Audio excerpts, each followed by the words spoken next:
Springfield. What was the inspiration to build a vintage fest?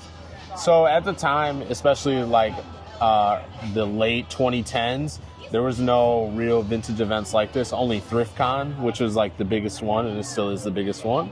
We decided that we wanted to do a little bit more locally here in Illinois. It's very hard for big events to break in here because the venues are so expensive. So we partnered with more like DIY spots like Dumb Records, like places in Joliet where one of my stores is, and like Urbana where we do the Lincoln Square Mall. So we're all over the place in Illinois. We've also done now 4 states. So we're trying to bring these DIY events to the community here. Define vintage, because you said early 2000s? So vintage is like a blanket term. Yes, I'm asking what it means to you. To me, it means like just a community sustainability. It's really like we're happy to be a community together and find and curate items that are 20 years or older. Okay, so you could have a Nirvana shirt, Yeah. but you can't have a Taylor Swift shirt.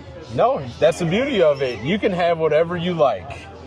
So we do a lot with secondhand clothing for the most part. Yes. So you'll see things that people design themselves. Yes. You'll also see things that people have found or people that have been passed down and they're finally deciding to rehome their items as well. So I love that definition. That's why I started with concert t-shirts. I think that music is something that many people can relate to, and you go to the show, essentially you don't realize that you could have a relic.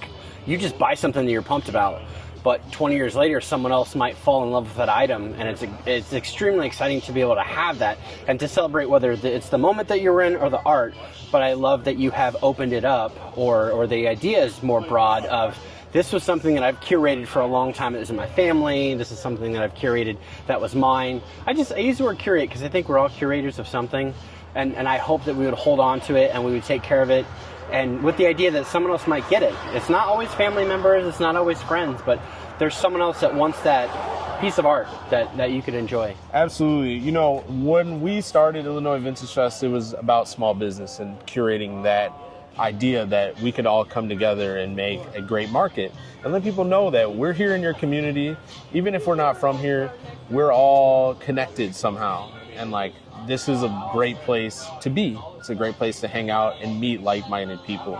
Have you developed the relationship with Brian? How did that come about? I came to Dumb Records about 2 years or 3 years ago. I was actually just attending a show. I had a friend who was like, "Oh, have you ever been to Black Sheep or Dumb Records?" And I said, "No, like I've actually never been to Springfield." And they're like, "You need to go."